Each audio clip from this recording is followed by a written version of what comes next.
I'm Morgan, and today I want to tell you about the places where owning a car feels like running into a brick wall made of fees, forms, and, very expensive surprises. I had a moment last year, coffee in hand, looking at a spreadsheet, and I whispered, "No way," because the total cost wasn't just the car, it was the life around the car. Here's the kicker I wish someone told me sooner. In some countries, the rules are built to slow car growth on purpose. Think of it like a bouncer at a crowded club who keeps the line short by raising the cover charge again and again. Singapore does that with a thing called a Certificate of Entitlement that only lets you keep a car for 10 years unless you pay again. Denmark shows up in cost indexes with eye-watering yearly expenses. And then you see places like Argentina at the other end, with much lower annual running costs. The number of cars per person also shifts wildly. Canada has about 597 cars per 1,000 people, while Singapore sits around 149, and the world average is roughly 183. If this sounds like the kind of messy but real talk you want more of, that's what we do here at Recall Roadmap with Morgan. So yeah, subscribe if you want in. Want to see how the math actually stacks when the fees pile up? Okay, deep breath. Singapore first because it's the clearest playbook.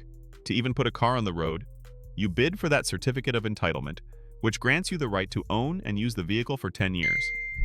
When that clock runs out, you either renew by paying the moving average price, or you deregister the car, and, hard truth, you cannot keep or use it locally. You have to scrap it or export it. Now stack the upfront taxes. There is an excise duty of 20% on the open market value, then a goods and services tax of 9% on the total import cost. Add a tiered additional registration fee that can climb up to 180% of the vehicle's value, and you start to see why even ordinary cars feel like luxury items. If you keep a car beyond 10 years, road tax surcharges kick up by 10 percentage points each year and can reach 50% for older vehicles, and inspections go yearly with extra recheck fees if you fail. I used to think, just buy used and wrench on it, but here the system nudges you the other way, and that messes with my mechanic brain. So, what would you do if your car had a built-in 10-year timer? Stay with me, because other countries take a very different route to the same pain. Let's zoom out and compare the squeeze.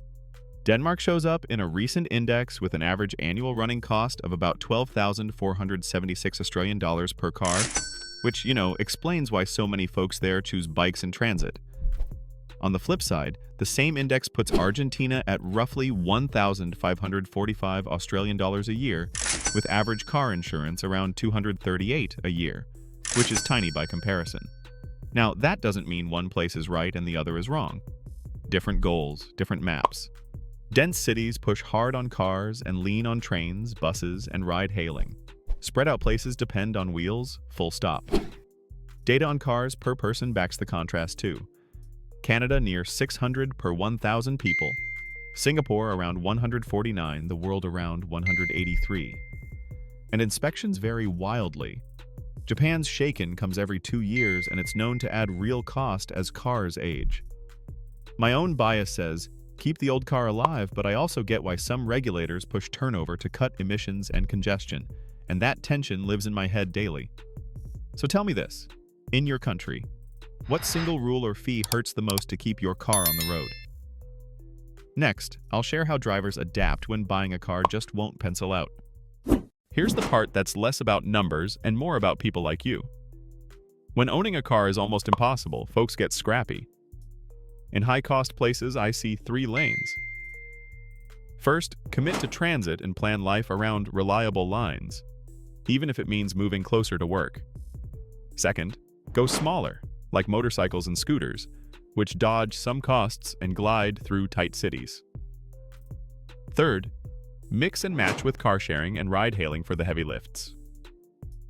In Singapore, the hard stop at 10 years forces decisions early, and some owners export before the end to salvage value, while others renew the certificate and accept the higher taxes and inspections. In Denmark, those high yearly costs push many toward bikes and buses by design, and it actually works for a lot of daily trips.